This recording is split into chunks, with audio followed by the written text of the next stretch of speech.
Salve, pessoal! Aqui é o Lázaro Rosa e esse é o Semana em Debate Focus Brasil. É uma alegria ter vocês aqui com a gente na audiência, sejam todos muito bem-vindos e aproveito para convidar todos vocês que estão acompanhando para acessar aqui o nosso canal. A gente tem a playlist com todos os programas anteriores, a gente já trouxe aqui a Carol Proner, já trouxe a Biazita Gomes e, inclusive, né, o Matheus e a Ellen já participaram, estão com a gente aqui novamente, né? Um prazer ter vocês aqui.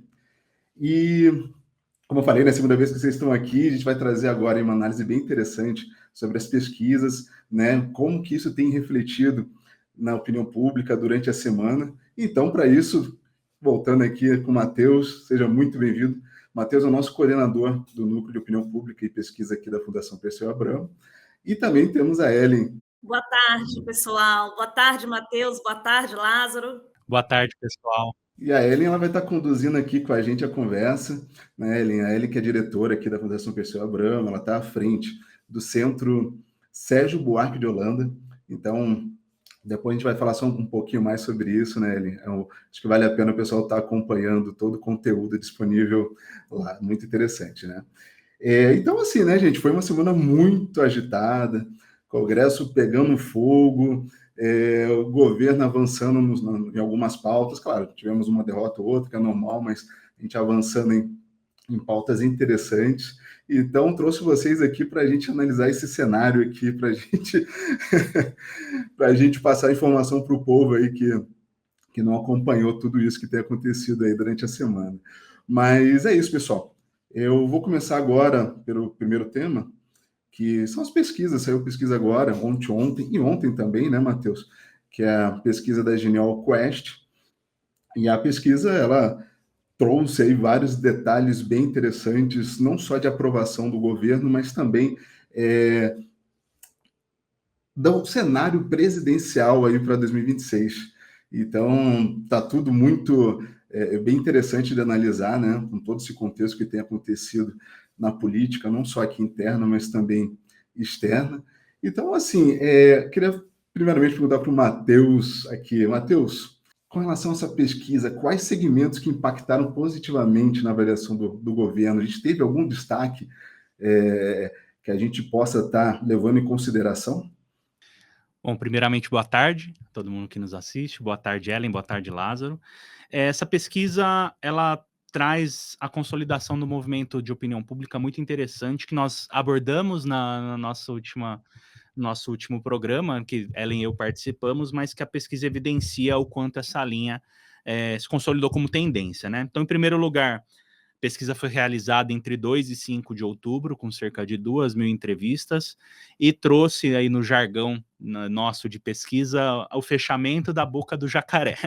A boca do jacaré tinha aberto no primeiro semestre, né? Quando chegou aí em maio, nós chegamos a ter 57% de desaprovação ao governo, e esse número recuou 8 pontos percentuais, decrescendo aí para 49, um empate técnico com a aprovação, que agora está em 48. Então, a distância entre aprovação e reprovação, que era muito grande, por isso a gente brinca com a boca aberta, né, se fecha. Né? Tem um movimento de encontro entre o número de brasileiros e brasileiras que desaprovam e aprovam o governo, que mostra que o governo vem recuperando sua popularidade nos últimos meses.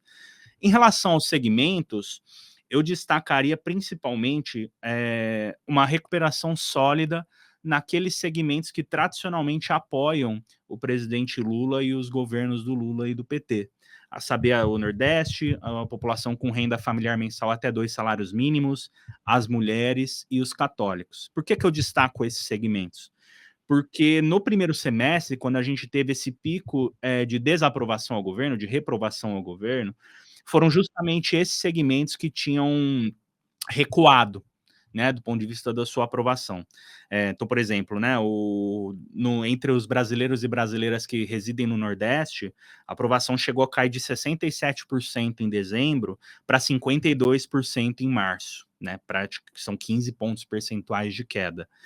E nós já tivemos 10 pontos percentuais de recuperação desde então. Né? Essa última pesquisa trouxe 62% do Nordeste aprovando o governo do presidente Lula.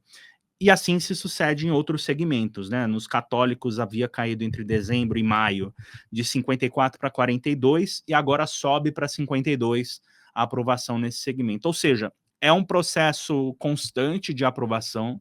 Então, cada pesquisa que sai, tanto da Quest quanto de outros institutos, o governo vai recuperando um pouquinho a sua popularidade. No total, a gente vê uma curva de ascensão da aprovação ao governo, e principalmente concentrado nesses segmentos que são segmentos que tendem a aprovar o governo, né, com maior intensidade ou em maior número, que também foram segmentos aí que na própria eleição de 2022 votaram em peso no presidente Lula. São bons números, né, Lázaro? São boas notícias aí sobre a Claest, sobre as pesquisas. Mas, Matheus, eu reparei também que a gente tem segmentos ali nos quais a gente não se fortaleceu, né? Eu vi ali que na juventude, entre os mais jovens, quando a gente coloca a questão da aprovação do governo por faixa de idade, quando a gente vai olhar esse dado, o dado da juventude não é um bom dado para a gente, né? Tem segmentos, como eu disse até um pouco no último programa que participei, né? A boa notícia é que nós recuperamos quem tradicionalmente nos apoia. A notícia para a gente lidar e pensar como superar é como que a gente recupera ou amplia o apoio em faixas da sociedade, em segmentos da sociedade, nos quais nós temos mais dificuldade de ter apoio. O segmento de juventude, tradicionalmente, nas pesquisas de opinião pública, tende a reprovar mais os governos. É um segmento que é tendencialmente mais insatisfeito com a atuação de governos, o que se torna um desafio para o nosso campo, de dialogar com a população mais jovem, de direcionar políticas para essa população mais jovem se ver satisfeita, né? Principalmente, aqui me arrisco até a dizer, né? Políticas voltadas ao mercado de trabalho. A gente vai falar de uma que é muito popular entre a juventude mais para frente, que é a redução da jornada e o fim da escala 6x1, mas deixa para daqui a pouco. Mas, além do segmento dos jovens, tem segmentos que, embora a gente também tenha recuperado apoio, ainda são desafios, né? Principalmente aí as regiões sul, norte, centro-oeste, a parcela de renda média e média baixa da população, 2 a 5 salários mínimos, ou mais de 5 salários mínimos, evangélicos, entre outros, né?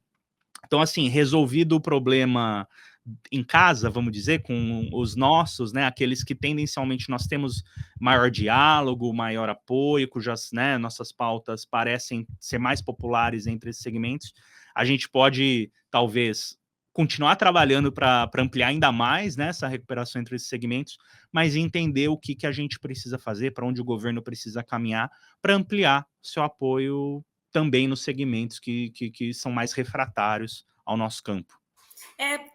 Quando eu vi esse dado da juventude, eu fiquei pensando que a gente, inclusive, conversou da última vez que nós nos encontramos aqui sobre a sensação de otimismo, né? As pesquisas têm captado uma sensação de otimismo sobre o futuro, né? De que vai ser melhor, de que as coisas vão melhorar. E aí a gente teve recentemente essa aprovação, né, do imposto de renda, da isenção do IR para quem ganha até 5 mil, que foi uma coisa muito bacana, que foi aprovado por unanimidade, né, não teve votos contra no Congresso, e isso se deve muito a uma ação do governo muito contundente de defesa dessa pauta, e com certeza isso impacta nessa sensação de que vai ser melhor no futuro, né, de que nós tendemos a ter uma melhora.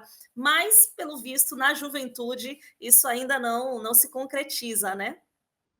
Exatamente, exatamente. É um desafio para o próximo período. Compreender quais são as demandas, né? Algumas pesquisas abordam quais são, né? Investigam quais são.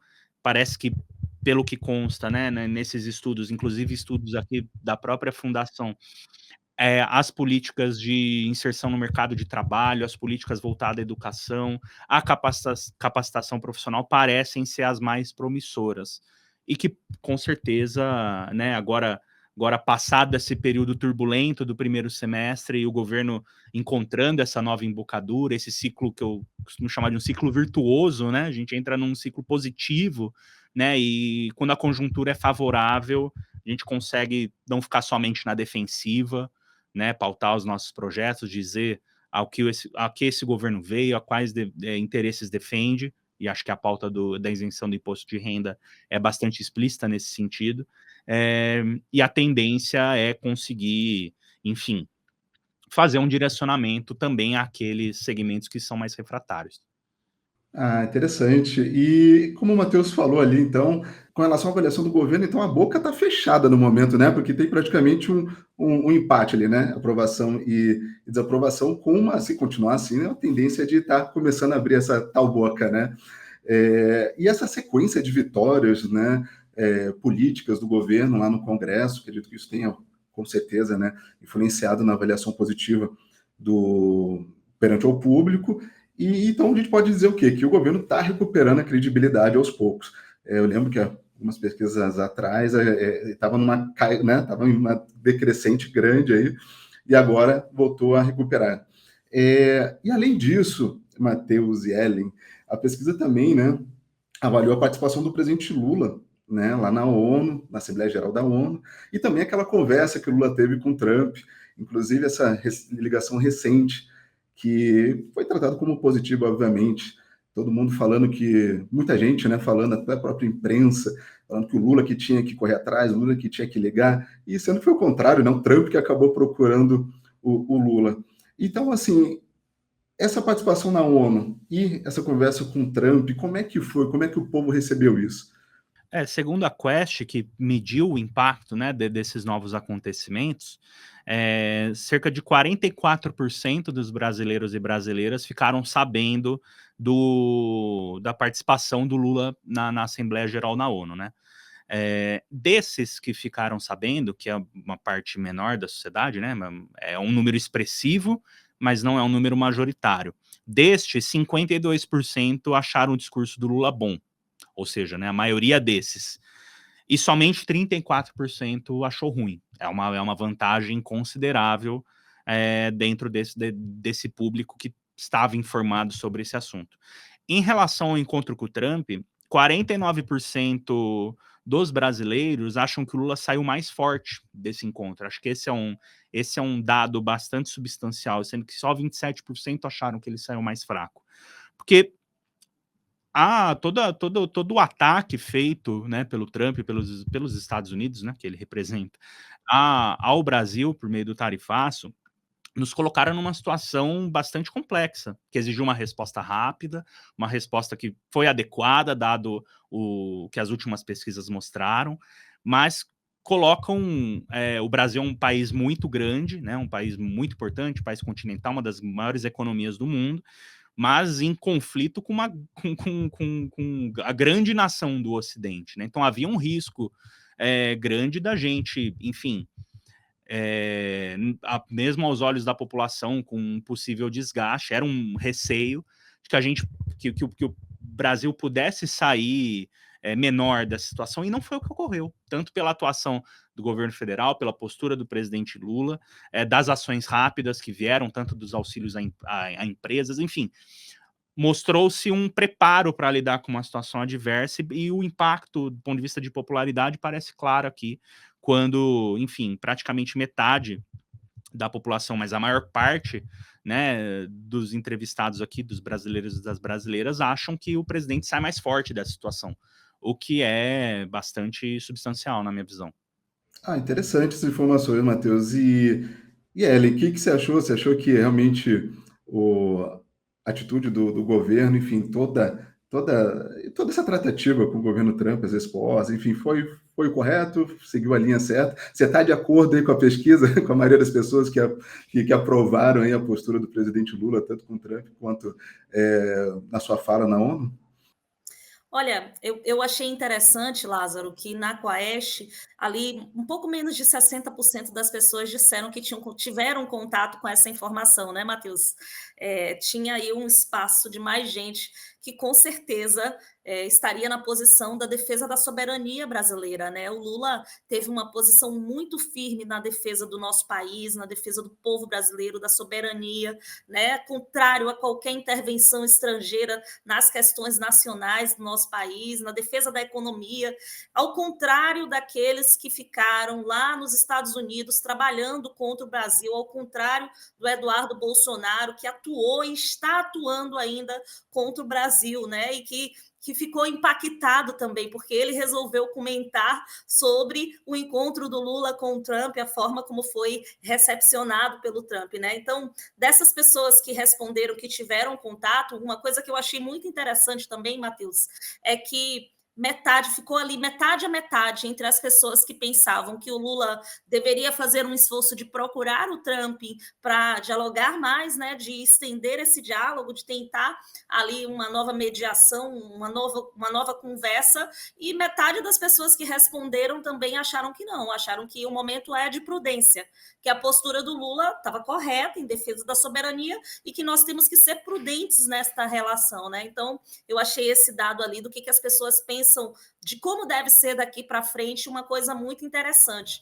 Então, a maioria das pessoas está na posição de defender o Brasil, né? De defender a soberania brasileira e de que o presidente da República deve se comportar como um chefe de Estado que não está ali para se submeter, né? Que está ali para dialogar de igual para igual com o presidente de um outro país, mesmo que seja os Estados Unidos, com o tamanho que tem os Estados Unidos. O Brasil também é muito grande e muito importante, e que o presidente Lula está correto quando se comporta com altivez, né? Em defesa da nossa soberania e do povo brasileiro. Então, sem dúvidas, essa pesquisa, quando mede este dado, para mim, ela está medindo ali a defesa da soberania do nosso país, como as pessoas se comportam, né? O que elas pensam quando o tema é soberania brasileira. Tinha gente que dizia que era patriota, Lázaro, e que no primeiro momento, na primeira oportunidade, foi vender o Brasil, foi tentar chantagear o povo brasileiro fora do país, né? E eles diziam que eram patriotas. E aí a gente vem e demonstra de verdade como é que se defende soberania, como é que se defende o povo brasileiro. É um tanto curioso isso, né? Porque realmente eles estão insistindo nessas pautas que não tem aderência com o povo, na verdade, não tem alta rejeição, como o Matheus falou. E assim, fazer o quê, né? O governo Lula está aproveitando, não aproveitando, né? Mas o governo está fazendo o que sempre fez, trabalhando pelo povo, mas porém agora está ficando parece que está sendo um pouco mais visível, tá? A gente está conseguindo dividir muito bem, né? De que lado cada um defende, né? De que lado o governo defende e de que lado a oposição também está defendendo. E continuando aqui com relação às pesquisas, né, Matheus, saiu a pesquisa presidencial para 2026. A gente sabe, né, falta um ano ainda, mas é um bom parâmetro aí para que os candidatos consigam, enfim, traçar sua estratégia e correr aí para que possa estar fazendo um bom trabalho até lá. Mas vamos lá. O Lula continua favorito, liderando, né, primeiro e segundo turno, tá, vencendo todos os adversários. Mas teve alguma mudança significativa? Porque, assim, na última pesquisa, acho que ele já estava realmente ganhando de todo mundo, mas teve algum aumento nessa última pesquisa? Quem cresceu, quem desceu? A diferença do Lula para o Bolsonaro ali aumentou? Porque né, pelo que eu li, a rejeição ao Bolsonaro, com tudo isso que está acontecendo, inclusive o tarifaço e todas essas pautas aí, né, anti-povo que eles têm defendido no Congresso, tem derrubado um pouco aí piorada a rejeição do Bolsonaro. Então, isso se refletiu mesmo nessa última pesquisa? Os dados eleitorais que a Quest divulgou hoje, inclusive, também trazem uma consolidação do movimento de opinião pública já relatado, descrito na pesquisa anterior, de setembro.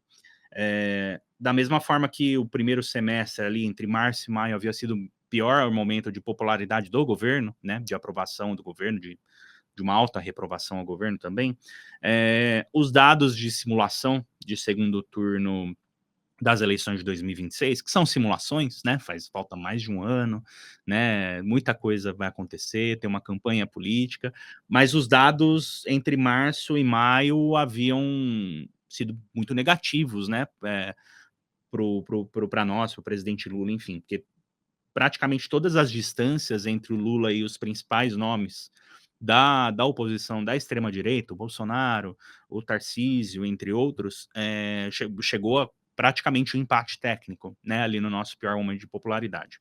A partir do momento que o governo encontra essa embocadura e esse ciclo positivo, né, de pautar políticas que são populares, políticas que resolvem problemas estruturais e resolvem distorções, né, da grande desigualdade brasileira, fica, inclusive a própria resposta ao fator Trump, acho que também deve ser considerada, né, nesse bolo, a vantagem do Lula para todos os demais dispara. Então a gente vê, por exemplo, né, contra o Tarcísio, vou usar um exemplo aqui, em maio, chegou a empatar a simulação do segundo turno entre Lula e Tarcísio. Hoje já são 8 pontos percentuais de vantagem. A gente vê simulações com o Eduardo Bolsonaro, por exemplo, cuja distância hoje já está em 18 pontos percentuais entre o Lula e o Eduardo, né? Que não sei nem como concorreria lá dos Estados Unidos. Acho que deve estar com outras prioridades, mas enfim.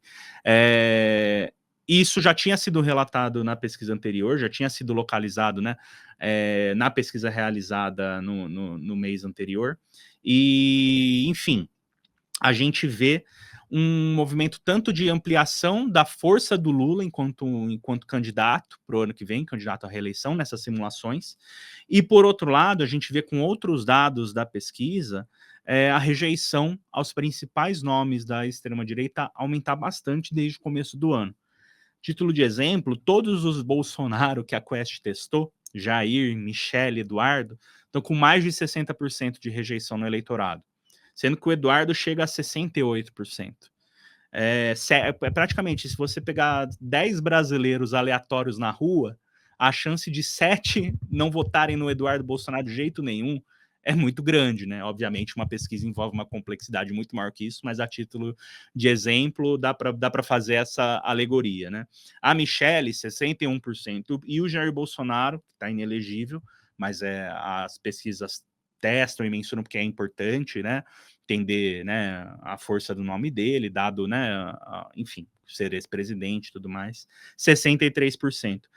Inclusive, o próprio governador de São Paulo, Tarcísio de Freitas, embora com uma rejeição menor que os Bolsonaro, principalmente por ser desconhecido, a rejeição eleitoral dele, então aqueles que dizem que não votam nele de jeito nenhum, saltou de 32% no começo do ano para 41%. São 9 pontos a mais de rejeição.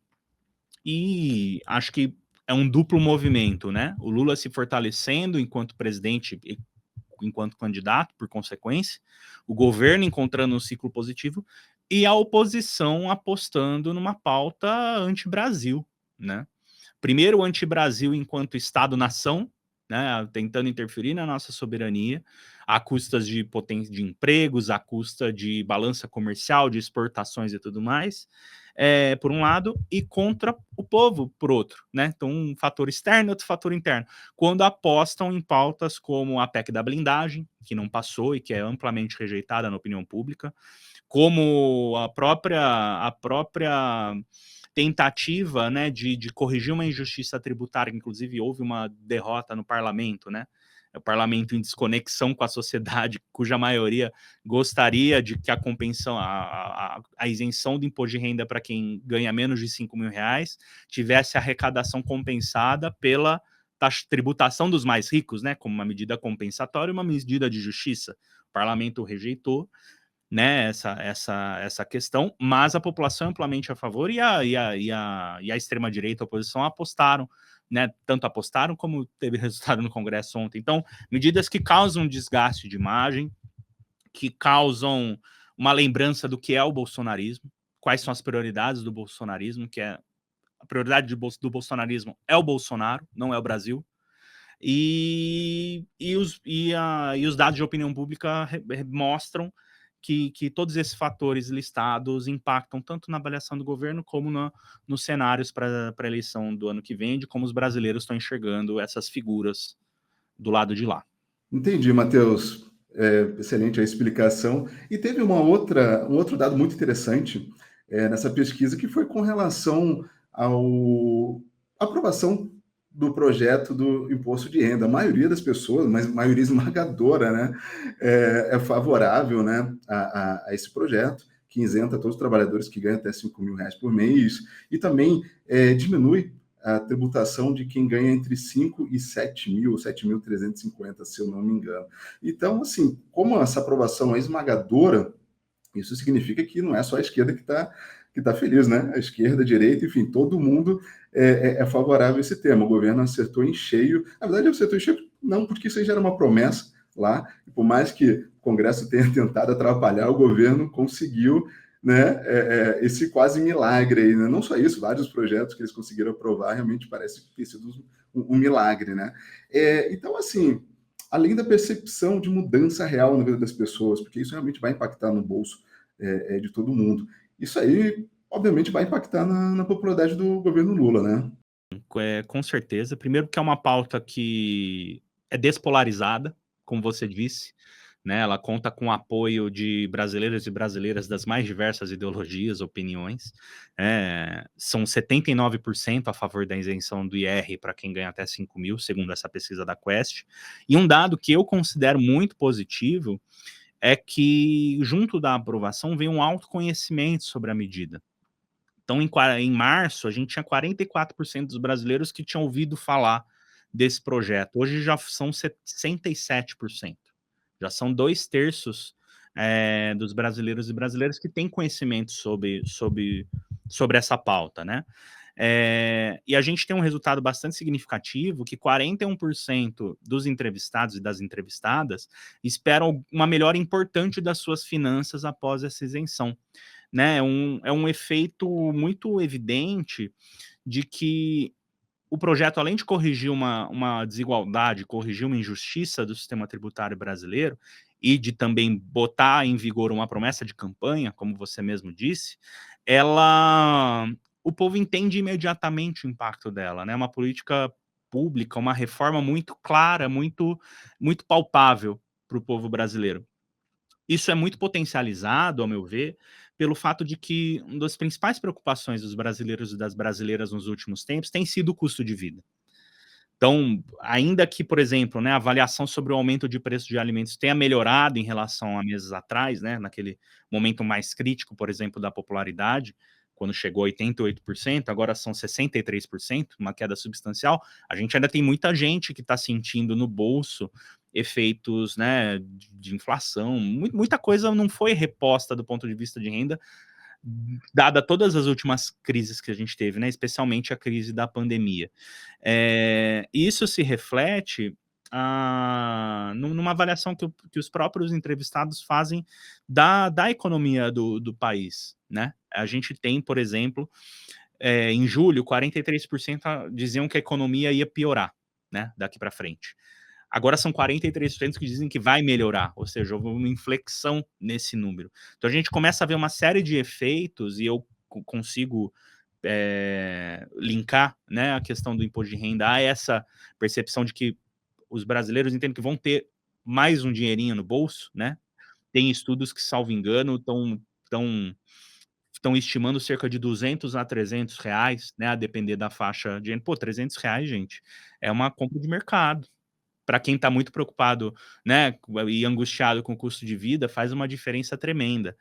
E tudo isso calcado não em uma medida eleitoreira ou demagógica, como foi o que o Bolsonaro fez na campanha de 2022, sim numa correção de uma injustiça histórica do sistema tributário brasileiro, que sempre onerou os mais pobres de uma forma muito mais perversa e cruel do que faz, né, no sinal contrário com os mais ricos, né?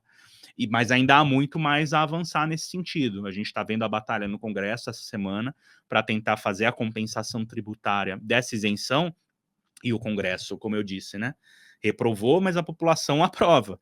Segundo a Quest, 64% da população concorda em aumentar o imposto de renda dos mais ricos, e esse número era de 59% em março. Então, junto do conhecimento das medidas, vem também um maior apoio, são 5 pontos percentuais a mais, isso dá bastante gente, que concordam que o Brasil deve tributar mais os seus habitantes mais ricos, digamos assim. Então, eu considero que essa é uma pauta que compõe de forma bastante substancial e importante esse ciclo positivo. E acho que tende a ter bons impactos, inclusive para a economia.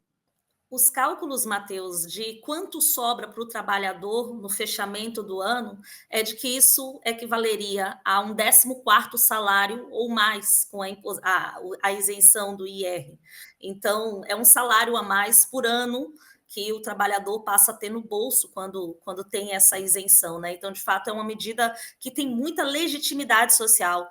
E eu acho interessante falar de legitimidade social, porque quando as pessoas foram para a rua se manifestar contra a PEC da blindagem, ali elas mostraram que a PEC da blindagem não tinha legitimidade social e pressionaram o Congresso, tanto que o Senado depois derruba a PEC da blindagem. Eles não derrubaram porque ali está uma direita mais limpinha, uma extrema-direita melhor. Não, eles derrubaram porque não tinha legitimidade social. Já a isenção do imposto de renda tinha muita legitimidade social. E esse Congresso tentou chantagear o governo diversas vezes, colocando a isenção do imposto de renda como algo negociável contra alguma coisa que era ruim para a população. Então, seja a PEC da blindagem que eles levantaram, a anistia, ou qualquer outro tema, eles usavam ali a questão do imposto de renda para tentar chantagear o governo, coisa que não foi à frente e ela acaba sendo aprovada com todos os votos favoráveis. Mas ela não é aprovada com todos os votos favoráveis porque está ali um Congresso que está melhorando, não. Ela é aprovada com todos os votos favoráveis porque a população demonstrou que isso tinha muita legitimidade social. E o Congresso ficar combatendo aquilo que tem legitimidade social também causa muita dificuldade, né? Porque as pessoas cobram. Depois a eleição chega e as pessoas também lembram do que aconteceu na eleição, né? Então, quando Lázaro pergunta ali sobre essa avaliação da extrema-direita, sobre esses cenários de competitividade, essa extrema-direita que se apegou durante muito tempo a pautas que eram da vida privada das pessoas, né? Do ambiente privado das nossas vidas. Elas se apegavam a isso e aquilo que é da vida pública, aquilo que é de política pública, aquilo que vai afetar efetivamente ali a condição da pessoa, a renda da pessoa, não era uma coisa tratada por essa extrema-direita. E quando a gente consegue entrar com muita força nisto que afeta a renda das pessoas, a qualidade de vida das pessoas, aí efetivamente tem um deslocamento, né? Se distancia ali a diferença de projeção de votos das candidaturas da extrema-direita para a candidatura do Lula. Muito bom. Mas vou dar uma paradinha rápida aqui e pedir para o pessoal que está acompanhando a gente para não esquecer, né? De seguir o canal, curtir, comentar, compartilhar. E comentários, quando eu falo, pode fazer crítica, elogios, tudo. A gente está aqui para evoluir, crescer junto com vocês e tá sempre preparando o melhor material possível, tá bom? É isso, pessoal. Então vamos para os próximos temas, que são dois assuntos que dominaram o noticiário e esquentou Brasília essa semana lá, né? Ou seja, trazendo o Congresso novamente aí para o foco do debate. Então, os dois temas são taxação do BBB e fim da escala 6x1. A taxação do BBB foi derrubada, foi, na verdade, deixaram caducar, que é o que previa, né, taxar bets, bancos e bilionários, e a escala 6x1 chegou aí para o CCJ do Senado, porém, eles pediram agora uma consulta pública, ou seja, vai dar uma enrolada e vai levar mais um tempo para vir a votação. São dois projetos que o governo Lula está de frente, está batendo de frente, são dois projetos que interessam muito ao povo, impactam também, né, a vida de todo mundo, e o Fernando Haddad, inclusive, tem cabeçado isso e trazendo informações muito importantes, esclarecendo o povo. Então, são duas pautas aí que estão bem quentes. Como eu falei para vocês, esse programa aqui, a gente ia realmente tratar de vários temas, aí, porque a semana foi bem corrida. Então é o seguinte, essa decisão, né, de deixar de caducar a taxação BBB vai causar aí um rombo aí de 35 bilhões aos cofres públicos. Então, assim, é um dinheiro que realmente pode impactar a vida dos brasileiros, porque se a gente não achar outra forma, pode ser retirado da educação, saúde, enfim, de outros, ou de programas sociais. E aí eu queria saber de vocês, né, por que isso, né? Qual o interesse que tem por trás de taxar e contra-taxar bets, bancos e bilionários, né? Só um tanto estranho. E querer jogar isso na conta do povo novamente. É impressionante, né, Lázaro? Porque quando a gente vai aprofundar essa taxação dos BBBs, por exemplo, quando a gente fala nas bets, são as casas de aposta que têm levado tantas vidas no Brasil à ruína, né? As pessoas viciadas, perdendo seus bens, perdendo a vida por causa dessas casas de aposta. E aí o governo propõe uma medida que vai taxar as casas de apostas, que vai taxar as fintechs, né? Que vai taxar os bilionários, e 251 votos no Congresso contra essa taxação, 251 votos contra o povo brasileiro. O Lula disse: isso não é contra o meu governo, isso é contra o povo. E ele estava corretíssimo quando ele afirmava isso, porque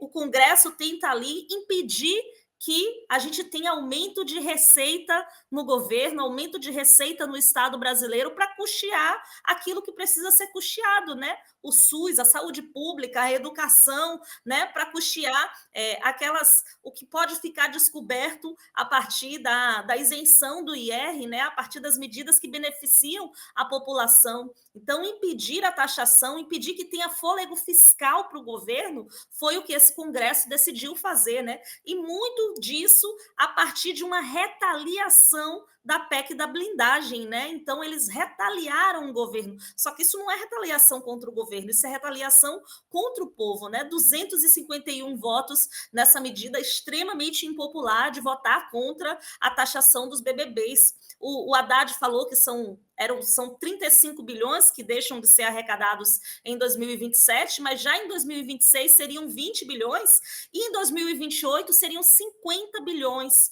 né? Em 3 anos, essa taxação de BBBs traria para os cofres públicos 50 bilhões de reais que poderiam aí ser investidos em melhorar muito a qualidade de vida do povo brasileiro, né? Então, é uma medida extremamente antipopular e que é sabido por todo mundo que foi articulado também por governadores de estado, né? O governador Tarcísio se envolveu diretamente na articulação para que não houvesse votos na taxação do BBB, né? Para que caducasse, para que essa votação fosse retirada de pauta. Então, esses deputados votaram aí pela retirada de pauta, enfim, fazendo a medida provisória caducar e impedindo que a gente tivesse uma maior arrecadação, né? Eles agem como se fosse contra o governo, mas efetivamente é contra o povo brasileiro, contra os interesses do povo brasileiro.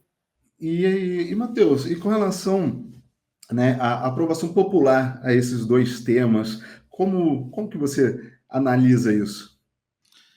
Bom, primeiro que uma parte significativa do Congresso Nacional tem dado recados bastante explícitos dos últimos meses, né? Vou até fazer uma listinha rápida aqui. 47% dos brasileiros são contra a anistia aos terroristas do 8 de janeiro. Parte do Congresso queria votar anistia, usando inclusive projetos como o do imposto de renda como moeda de troca. 54% dos brasileiros são contra a PEC da blindagem. Milhares de pessoas foram para as ruas, né, e tudo mais. Uma parte significativa do Congresso queria botar em pauta a PEC da blindagem. 64% da população, por outro lado, como eu já disse, concorda em aumentar o imposto de renda dos mais ricos para compensar a isenção para quem ganha até 5 mil, desconto entre 5 mil e 7 mil reais. E o Congresso veta a tributação de segmentos que são justamente aqueles que seriam afetados, né, por essa taxação do BBB, portanto, segmentos empresariais conglomerados empresariais bastante endinheirados, por um lado, e por outro, garantir que a medida de justiça tributária tivesse uma compensação justamente para não reduzir a capacidade do Estado em fazer políticas públicas, né. Isso demonstra que, primeiro, há um grande descompasso entre o sentimento popular e o parlamento, ou uma parte significativa do parlamento. Por outro, eu entendo que, para a oposição, muito embora esta tenha sido uma vitória pontual para eles, uma vitória política, né, derrubar essa MP ou deixar caducar, como você disse, o aumento de rejeição aos principais nomes da extrema-direita que eu relatei, né, no outro bloco, mostram que a população está vendo essas por onde essas figuras têm caminhado. Porque, por exemplo, a Ellen mencionou o Tarcísio. O Tarcísio rodou Brasília para tentar fazer a anistia passar. Tentou articular a anistia. Agora ele vai e tenta articular essa votação que caduca a MP da taxação das BBBs, né? Acho que existe um trabalho necessário de expor essas contradições, né? Entre o que, para onde a opinião pública está caminhando e quais são as prioridades do lado de lá, que, ao que consta, pelo menos nessas, né? Principalmente nessas pautas que eu listei aqui, não são para o interesse geral do Brasil, né, do desenvolvimento econômico brasileiro, da justiça tributária, e, enfim, para a gente ter um país mais justo, mais democrático, enfim. Eu estou muito curioso para saber como vai ser com a questão da escala 6x1, porque em relação à isenção do imposto de renda, eles se constrangeram em votar contra e a aprovação foi por unanimidade, como nós dissemos aqui. Se a gente olha os índices, né, que a própria Quest trouxe em julho sobre o fim da escala 6x1, são 71% dos brasileiros que aprovam o fim dessa escala de trabalho. A gente tem pesquisas aqui na Fundação, e conversando com pesquisadores, a gente também vê que são dados que aparecem nas pesquisas de outros institutos.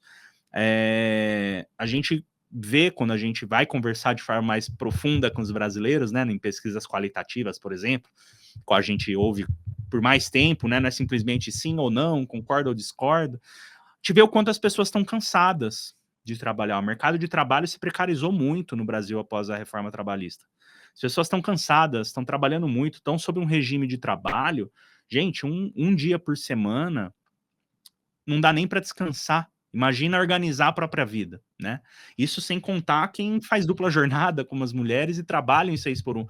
O quanto afasta, né, uma parcela significativa da população do mercado de trabalho, que é quase impossível conciliar essa escala de trabalho com uma vida saudável, com uma vida, né, que enfim, uma vida que vá além do trabalho, como é o mote, né, de quem puxou em primeiro lugar essa pauta. E Matheus, não é E exagero, então, dizer que é uma escravidão moderna, né?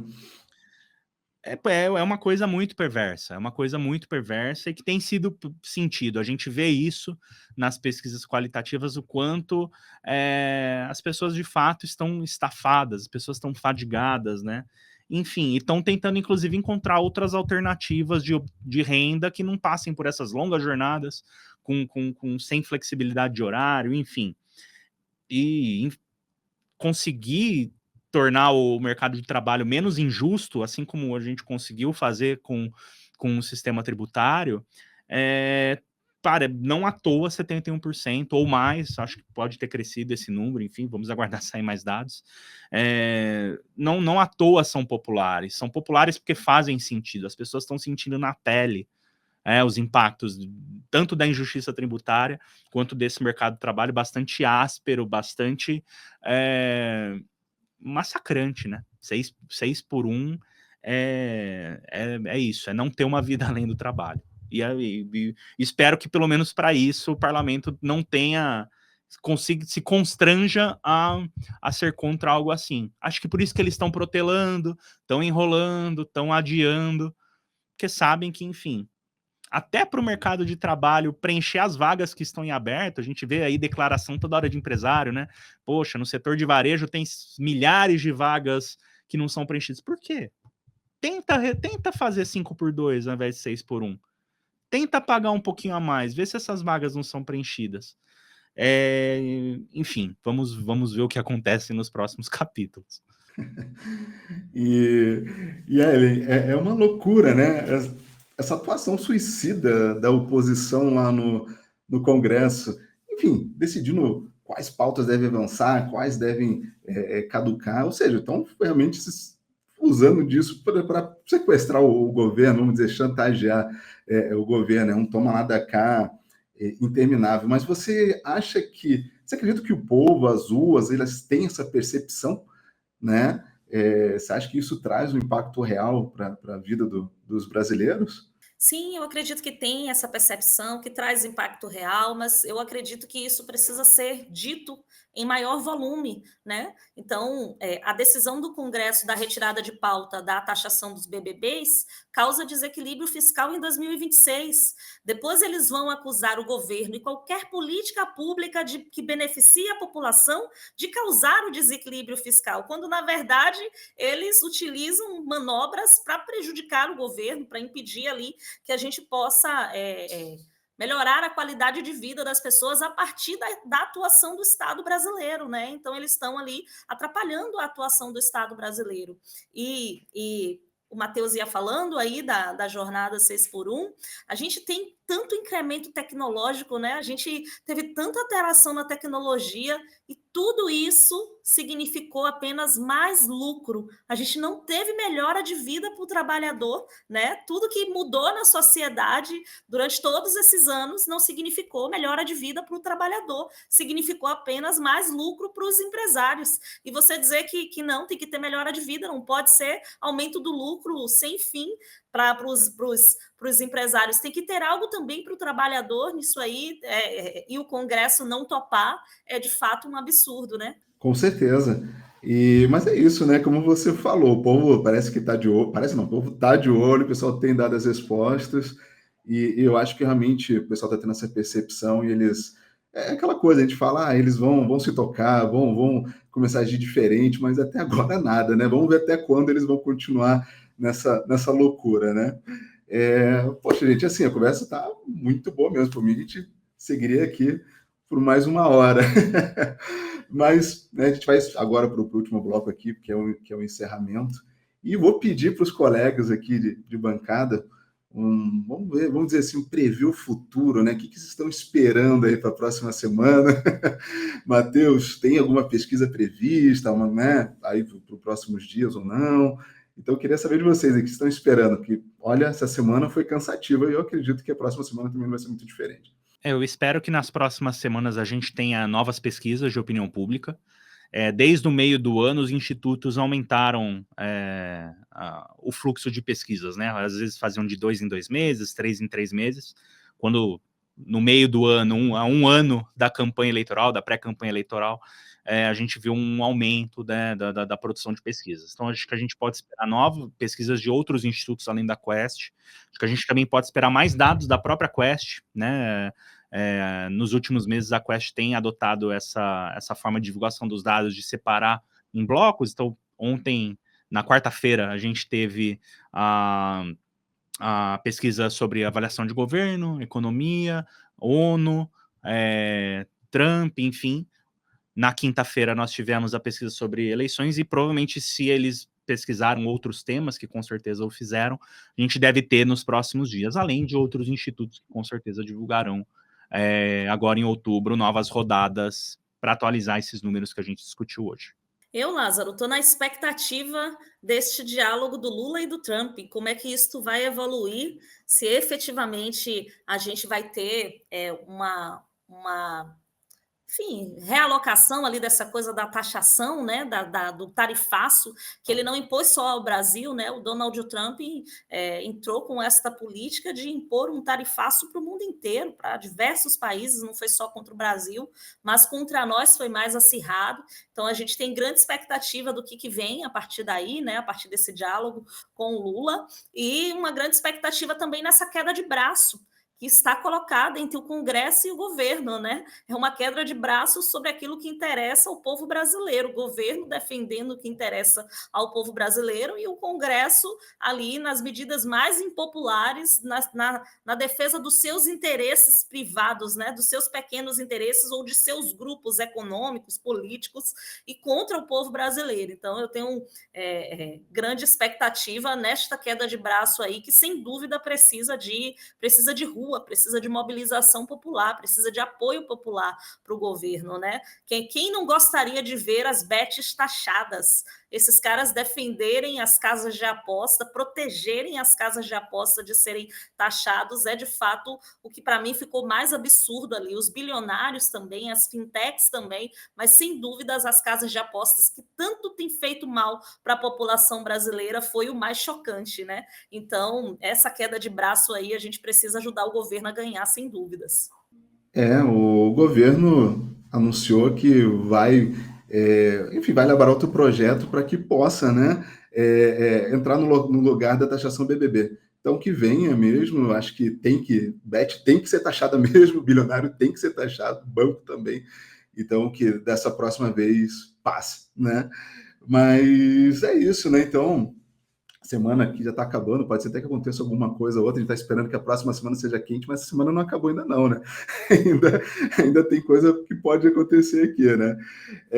E que a próxima semana também o Congresso tem um pouco mais de conexão, né? Com as pautas do povo, que não vem com nenhuma surpresa aí desagradável para a gente. Mas antes de me despedir aqui de vocês, eu queria agradecer a audiência de todos que estão assistindo a gente, muito obrigado.